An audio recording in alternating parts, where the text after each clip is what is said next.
नमस्कार दोस्तों, वीडियो शुरू करने से पहले मैं आपको मेरे गार्डन में खिले हुए मोगरा के फूल दिखाता हूं। अब बरसात के मौसम में मोगरा के पौधों में बहुत ही अच्छी फ्लावरिंग होती रहती है और इनके फूलों का साइज़ भी बड़ा हो जाता है। अब इस मौसम में आप इनकी कटिंग भी लगा सकते हैं। बारिश के मौसम में ही इनकी कटिंग लगाकर एक से कई पौधे बनाए जाते हैं। अब इस मौसम में इनकी किसी ब्रांच को नीचे ज़मीन में दबा दिया जाए तो कुछ ही दिनों बाद उनकी लीफ नोड से रूटिंग शुरू हो जाती है और आप उस ब्रांच को काट के अलग जगह लगा सकते हैं। इस प्रकार इसके एक ही पौधे से कई पौधे बनाए जा सकते हैं। आज की इस वीडियो में मैं आपको 6 ऐसे पौधों के नाम बताऊंगा जिनको यदि हैंगिंग बास्केट में लगाया जाए तो ये पौधे बहुत ही सुंदर दिखाई देंगे। तो चलिए दोस्तों, वीडियो शुरू करते हैं और 1 बाय 1 उन सभी पौधों के बारे में बताता हूँ। इस लिस्ट में पहला प्लांट है जेड प्लांट। ये देखिए दोस्तों, इस प्लांट को यदि आप हैंगिंग बास्केट में लगाते हैं तो ये पौधा बहुत ही सुंदर दिखाई देगा। इस प्लांट की छोटी सी कटिंग भी आप ग्रो करते हैं तो वह आसानी से ग्रो हो जाती है। छोटे से छोटे साइज़ के कंटेनर में आप इसको लगा लीजिए। इस प्लांट की मैं छोटी सी कटिंग लेके आया था और एक छोटी सी कटिंग से मैंने इसके कई गमले तैयार कर लिए हैं। इस लिस्ट में दूसरा प्लांट है पर्पल हार्ट। इसकी भी कटिंग लगाई जाती है।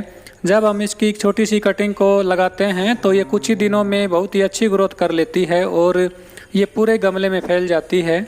इस प्लांट में पिंक कलर के छोटे छोटे हार्ट की शेप के फूल खिलते हैं जो बहुत ही सुंदर दिखाई देते हैं। हैंगिंग बास्केट में लगाने के लिए ये एक बेस्ट प्लांट है। इस लिस्ट में तीसरा प्लांट है ये बास्केट प्लांट, जिसको हम चेन प्लांट के नाम से भी जानते हैं। इसका साइंटिफिक नेम है कैलेसिया फ्रेगनेंस और इस प्लांट को तो हैंगिंग बास्केट में लगाया जाए तो सुंदर दिखाई देगा, क्योंकि इस प्लांट की ब्रांचेज चेन की तरह फैलती रहती हैं और वो नीचे लटक जाती हैं और लटकती हुई ब्रांचेज हैंगिंग बास्केट में बहुत ही सुंदर दिखाई देती हैं। यदि आप इस प्लांट की कटिंग लगा लेते हैं तो इसकी एक ही मेन ब्रांच के साइड से 3-4 ब्रांचेज एक साथ निकलती हैं और ये प्लांट एक चेन की तरह फैलता रहता है। इसीलिए इस प्लांट को हम चेन प्लांट के नाम से जानते हैं। यदि आपके पास ये प्लांट है तो आप इसको हैंगिंग बास्केट में ही लगाइए। अब बरसात के मौसम में इसकी कटिंग लगाकर इसके बहुत सारे पौधे बनाए जा सकते हैं।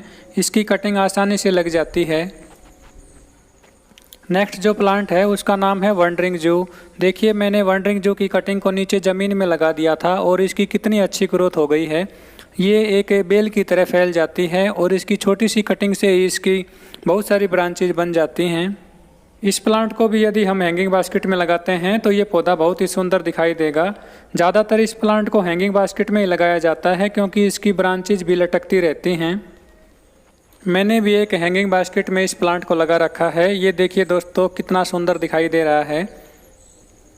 इस प्लांट की लोकेशन के हिसाब से इसके पत्तों का कलर चेंज होता रहता है। यदि हम इस प्लांट को कम धूप में रखेंगे तो इसके पत्ते हरे रहेंगे और यदि आप इस प्लांट को अधिक सनलाइट प्रोवाइड करते हैं तो इसके पत्तों में कलर वेरिएशन निखर के आएगा और ये देखिए इस प्रकार इसके पत्ते हो जाते हैं।